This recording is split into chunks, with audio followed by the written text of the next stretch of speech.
aircraft. One missile. One moment that rewrote the air war over eastern Ukraine. The Su-35S was supposed to be untouchable. Russian air planners had built an entire doctrine around that assumption. The Flanker-E, with its thrust vectoring engines and powerful Urbis-E radar, had dominated the eastern Azov combat air patrol zone for months. Russian pilots flew their racetrack patterns with the casual confidence of men who believed they operated inside a fortress. The S-400 umbrella stretched across occupied Crimea and the northeastern coastline. The geometry was lethal for anything Ukrainian that tried to close within missile range. Russian ISR had mapped every approach corridor, every low-altitude routing gap, every potential ingress lane Ukrainian aircraft might use. They cataloged those corridors as death traps. One Ukrainian squadron commander read the same data. He drew the opposite conclusion. What happened over the Sea of Azov did not just down a single aircraft. It collapsed a doctrine. It proved that the Western Air Group's F-16 Vipers had reached a level of operational maturity that Russian planners had consistently underestimated. And it demonstrated something military analysts had debated for months: that beyond visual range ambush, executed with precision routing and split-second timing, could punch through the most heavily defended airspace in the Eastern Theater. I'm your host at Conflict East, where we analyze the battles that change wars. Today, we're breaking down the first confirmed beyond visual range air elimination of the conflict: a Ukrainian F-16 firing an AIM-120 AMRAAM and downing a Russian Su-35S over the Sea of Azov. This is the full tactical reconstruction. Every decision, every maneuver, every second. The story does not begin over water. It begins in the weeks of quiet calculation that preceded the strike. Ukrainian Air Force planners had spent considerable time studying Russian combat air patrol patterns over the Sea of Azov. The Su-35S flights were disciplined but predictable. Russian pilots flew defined racetrack orbits at medium altitude, typically between 15,000 and 22,000 feet, maintaining radar coverage of the northwestern Azov approaches while staying comfortably within the S-400 engagement envelope generated by batteries positioned across occupied Crimea and the Zaporizhia coastline. The Ukrainian pilots who flew F-16S from western basing understood the basic geometry. Any Ukrainian aircraft approaching from the northwest faced a wall. The S-400's 48 N6 missiles could reach approximately 250 kilometers. The Su-35S carried R-77-1 active radar-homing missiles with effective range beyond 100 kilometers. The Russian pilot did not need to maneuver aggressively. He simply needed to acquire, lock, and launch before any Ukrainian aircraft could close to AIM-120 effective range. That was the doctrine. Standoff. Overwhelm with reach. The S-400 is the outer wall, the Su-35S as the alert interceptor patrolling within it. What Russian planners had not fully modeled was what happened if a Ukrainian aircraft did not approach from the northwest. 3 weeks of signals intelligence work. Ukrainian GUAR electronic warfare assets had been tracking the timing patterns of Russian radar sweeps across the southern Azov corridor, not the S-400 systems. Those were always active, always sweeping, and approaching them directly remained suicidal. The focus was on the secondary radar coverage, the gap-filling systems positioned along the northeastern Azov coastline that extended Russian ISR coverage toward the corridor running low over the water, while south of the standard patrol zone. The findings were unexpected. There was a routing corridor, low altitude, aggressive terrain masking using the water's surface itself as a shield against ground-based radar. That the Russian secondary coverage did not fully saturate. The gap was narrow, timing dependent. It existed because the Russian ISR architecture had been designed around the assumption that Ukrainian aircraft would approach from vectors tied to Ukrainian-controlled territory in the northwest. Nobody had seriously planned for an ingress that followed the coastline at extremely low altitude from a direction that required Ukrainian aircraft to fly well outside normal operating patterns. Russian analysts had noticed the corridor. They had cataloged it in their threat assessment database. They had marked it as too dangerous for Ukrainian use. Not because of radar coverage, which was admittedly thin there, but because of the fuel and time constraints it placed on any Ukrainian aircraft attempting to use it. Flying that route, a Ukrainian F-16 would burn through fuel reserves that left minimal margin for the return flight. If anything went wrong, the pilot had almost no options. The gap was real. The Russians had decided the Ukrainians would never exploit it because the cost was too high. They were almost right. Which weapon system gives Ukraine its most decisive edge in the air war? The AIM-120 AMRAAM with its beyond visual range reach? The F-16's electronic warfare suite? Or the ground-based air defense network that creates the conditions for Ukrainian aircraft to operate at all? Comment below with your answer. The Ukrainian squadron commander who planned the operation had a different calculus. He was not looking for a sustainable patrol route. He was not looking for a corridor that could be used repeatedly. He was looking for a single-use approach path that could deliver an F-16 with an AIM-120C, 7 launch parameters against a Su-35S that had no reason to believe a Ukrainian aircraft was within 200 kilometers of its position. One shot, one window, one pilot willing to fly into a gap the Russians had written off as unusable. The AIM-120C, 7 AMRAAM is not a short-range weapon. Its effective range in a no-escape zone engagement, where the target has no realistic chance of outrunning the missile before it reaches terminal guidance, extends to approximately 80 kilometers at altitude. At lower altitudes, with the target aircraft at a different energy state, the geometry changes. The missile loses range when fired from low altitude because it carries less energy through the mid-course phase. The Ukrainian pilot's challenge was not simply getting within AIM-120 range. It was getting within AIM-120 range while flying at the altitude necessary to use the corridor, then pulling up to give the missile the energy profile it needed for a successful intercept. The solution was simple in concept and brutal in execution. The F-16 would fly the low corridor at approximately 200 feet above the water, using the Azov surface to mask its radar return from Russian secondary coverage. When it reached the calculated launch point, determined by weeks of analysis on the Su-35S's patrol pattern timing, the pilot would execute a rapid climbing maneuver, pulling the aircraft to approximately 8,000 feet in under 30 seconds, illuminate the target with the APG-68 radar, achieve AIM-120 lock, and launch. Then immediately brake, descend back to low altitude, and extract along a return route that stayed south of the primary S-400 coverage until Ukrainian aircraft could run a support attack to create a temporary gap in Russian radar coverage. The timing window for the climb, acquisition, lock, and launch was estimated at less than 40 seconds. One obstacle nearly killed the plan before it launched.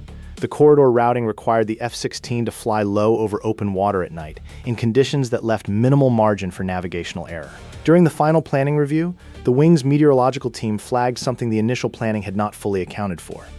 The sea state in the Azov during the operational window created surface spray conditions that could degrade the pilot's low-level navigation references during the ingress. The horizon at 200 feet over choppy water at night, without visual reference to landmarks, placed extraordinary demands on the pilot's instrument scan.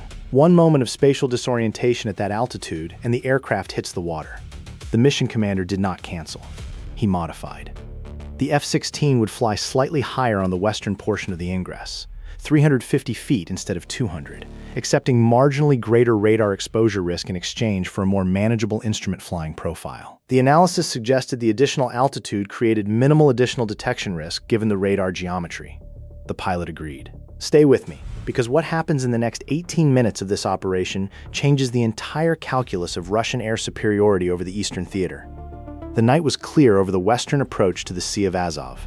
Temperature at low altitude was 3 degrees Celsius, surface winds from the northwest at approximately 12 knots. The kind of night where radar performs well, which cut both ways. Ukrainian radar could track the Su-35S's patrol orbit with precision, and Russian radar, if it found the F-16, would have an equally clean return. The F-16, call sign unconfirmed in public sources but referenced in Ukrainian Air Force communications as part of the Western Air Group's third element, departed its basing point without incident. The aircraft carried a combat load configured specifically for this mission. 2 AIM-120C, 7 missiles for the primary engagement, 2 AIM-9X Sidewinder short-range missiles for self-defense, and full internal fuel with an external centerline tank to extend range. No additional stores. The aircraft needed to be as clean aerodynamically as possible to extract at maximum speed after the launch sequence. The pilot flew the outbound leg under radio silence. Ukrainian ground control maintained passive tracking through data link but transmitted nothing that could alert Russian signals intelligence to the mission. The coordination that mattered had happened before wheels up. The timing was locked. The abort criteria were pre-established. The pilot knew his decision points before he ever taxied to the runway. 140 kilometers from the calculated launch point, the pilot descended to low altitude and entered the corridor. The F-16's terrain-following radar system, not used for terrain avoidance here, since there was no terrain, only water, was monitoring the radar altimeter readout that told the pilot exactly how far above the surface he was flying. 200 feet became 230. 230 became 340 as the pilot accepted the meteorological modification. The aircraft flew at close to maximum continuous power, burning fuel at a rate the pilot monitored with the steady discipline of someone who knows the math and knows exactly where the margin ends. 47 kilometers to the calculated launch point. The Su-35S was in its patrol orbit. Ukrainian ground stations tracking the aircraft's radar emissions confirmed it was flying its standard pattern, sweeping south, turning north, descending slightly, climbing. Nothing about the Russian pilot's behavior suggested awareness. His radar was active, sweeping the northwestern quadrant where the doctrine said threats would come from. The Azov surface behind him, to the southeast, was not where threats lived. 23 kilometers to launch point.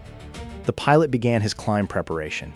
He had 30 seconds from the moment he initiated the pull to the moment he needed a radar lock established. The AIM-120 could be launched in fire and forget mode, guiding on its own active radar seeker once its mid-course inertial guidance brought it close enough to the target for terminal acquisition. But a clean radar lock before launch dramatically improved the missile's probability of kill. The pilot needed that lock. 12 kilometers to the calculated pull-up point. He was still invisible. In the history of this conflict, Ukrainian pilots have executed missions that required extraordinary nerve. Intercepting cruise missiles at night, engaging drone swarms over populated areas, defending against coordinated Russian aviation attacks designed to saturate air defense networks. But this moment, at low altitude over the Azov, with the pilot calculating his climb in the final seconds before the pull, was different. This was not defense. This was a carefully constructed ambush executed against an aircraft operating inside what its pilots believed was an impenetrable fortress. The Russian pilot had no idea he had a threat. Ukrainian aircraft operating at this range from occupied territory was outside the parameters of his threat assessment. His radar was sweeping the wrong direction. His aircraft had not received any alert from the S-400 ground stations because those stations were not tracking a contact in this corridor. The Russian air defense architecture created the blind spot the Ukrainian mission had been built to exploit. The F-16 pulled. At the pilot's command, the aircraft climbed from 340 feet to approximately 8,200 feet in roughly 28 seconds. The G-forces during the pull were significant. The pilot, trained in the discipline of high-performance maneuvering, managed the climb while simultaneously bringing the APG-68 radar online in active mode, sweeping for the Su-35S contact that his data link told him was approximately 61 kilometers at bearing north-northeast. The radar painted the contact immediately. The return was clean, strong, unambiguous. The Su-35S's radar cross-section at this aspect angle gave the APG-68 a solid track within the first sweep. Lock established. Time elapsed from pull initiation. 31 seconds. How many Russian aircraft has Ukraine's Air Force eliminated since receiving F-16s? Take your best guess. A 7 confirmed B-12 confirmed C-19 or more? The answer, with full detail, comes at the end of this breakdown. The AIM-120 launch is not a dramatic visual event from the cockpit. The missile leaves the rail with a sustained burn, climbing away from the aircraft and beginning its mid-course phase under inertial guidance updated continuously by data link from the launching aircraft's radar. At the moment of launch, the missile does not know where the target is with perfect precision. It knows where the target was when the firing solution was computed, adjusted by a prediction algorithm that accounts for target velocity and heading. The AIM-120's mid-course phase flies the missile toward the predicted intercept point while the launching aircraft maintains radar contact for the data link updates. Range at launch, 61 kilometers.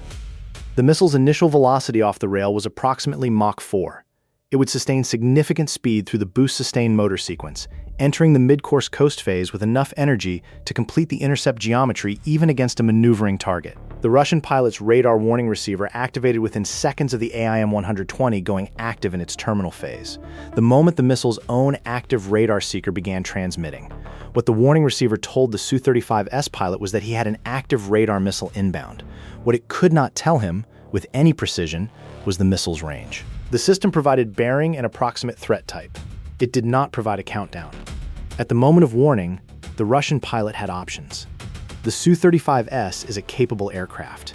Its electronic warfare suite includes the Kibin-EM jamming system, capable of disrupting incoming missile seekers through active noise jamming. Its thrust vectoring engines allow maneuvers that would rip conventional fighters apart, pointing the nose in directions that seem physically impossible, executing turns that could defeat missile kinematic envelopes. But all of those options required time and distance.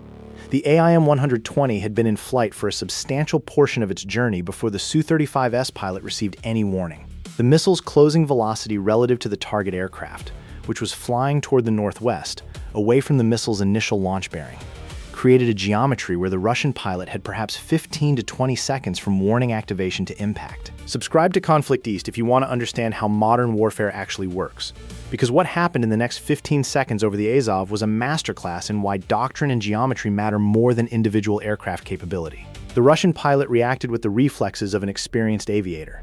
He rolled immediately into a hard brake turn away from the threat bearing, dispensing chaff and activating his electronic warfare countermeasures simultaneously. The Su-35S's thrust vectoring allowed him to pull a turn rate that a lesser aircraft could not sustain. He was loading the airframe hard, trying to force the missile outside its kinematic envelope. The maneuver was well executed. It was simply too late. The AIM-120-7's active seeker had acquired the Su-35S at a range of approximately 8 kilometers in terminal phase. The Russian pilot's brake turn had moved the aircraft significantly from its original heading, but the missile's proportional navigation guidance system was tracking the change in bearing rate and adjusting accordingly. The chaff dispensed by the Su-35S created false returns briefly, but the AIM-120's seeker logic was designed to track through standard chaff dispensing sequences. The Kibanium jamming system generated noise across the seeker's operating frequency band, and the missile's home-on-jam capability treated the jamming transmission as a navigation aid, guiding toward the source of the interference. Electronic warfare had been used against the pilot, not for him. The proximity fuse detonated the AIM-120's 30-kilogram warhead at the calculated optimal distance from the target aircraft.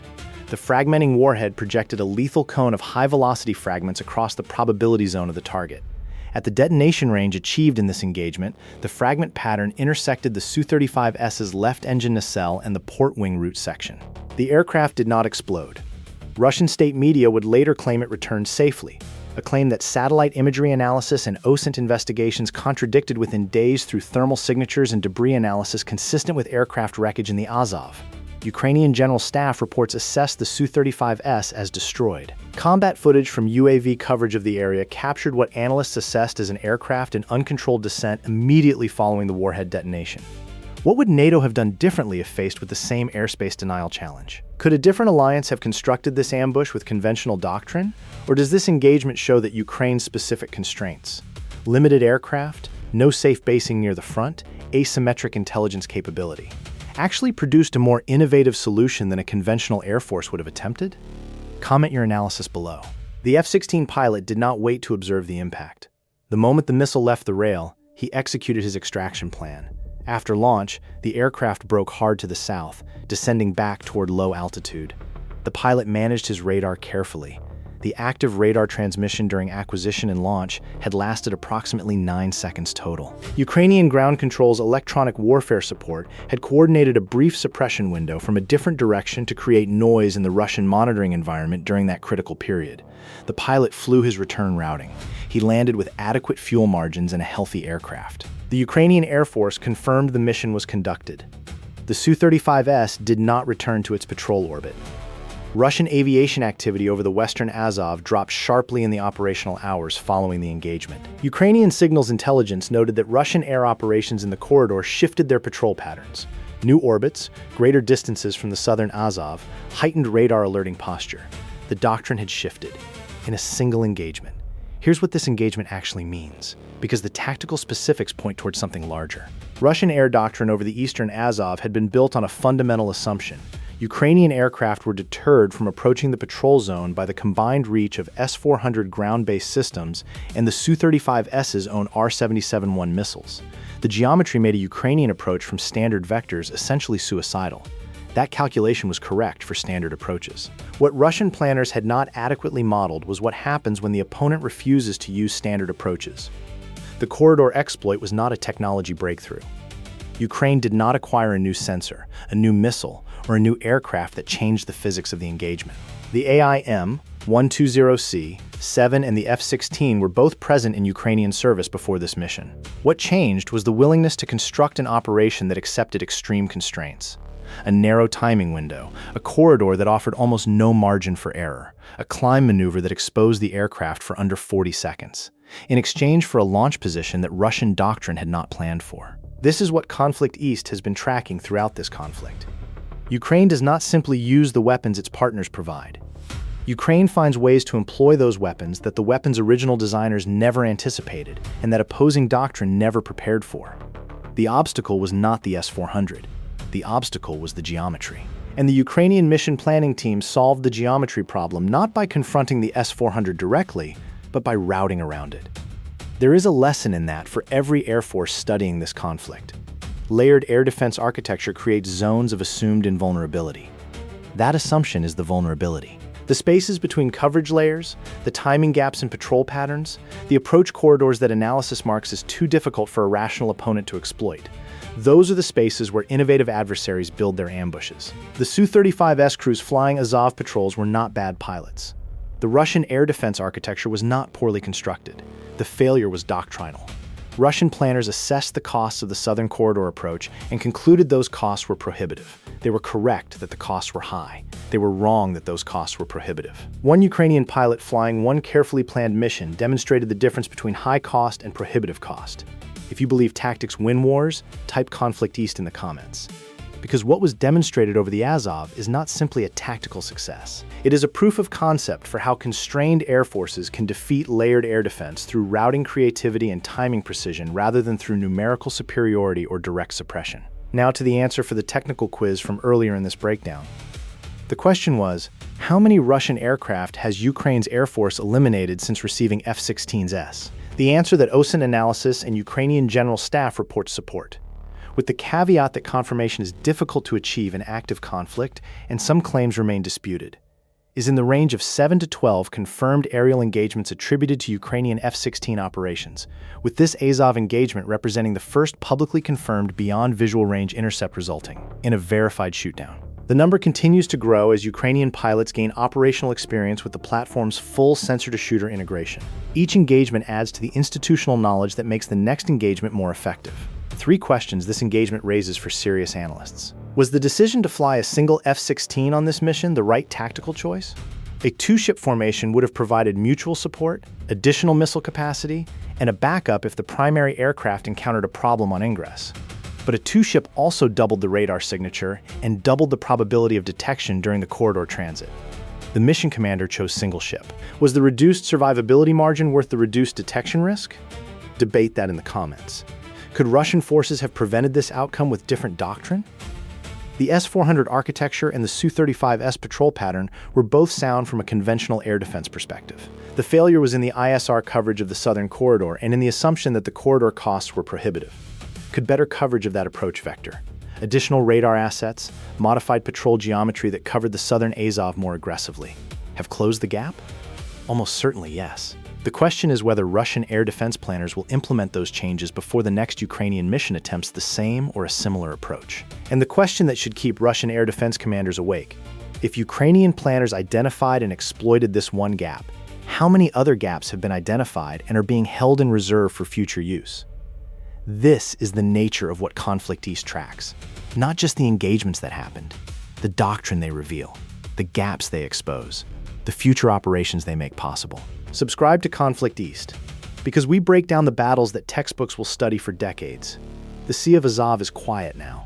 The Su-35S patrol orbit that Russian pilots flew with casual confidence is gone. The assumptions that filled the Eastern Azov tactical picture have been revised, hastily, under the pressure of one engagement that lasted less than 40 seconds from pull-up to missile launch.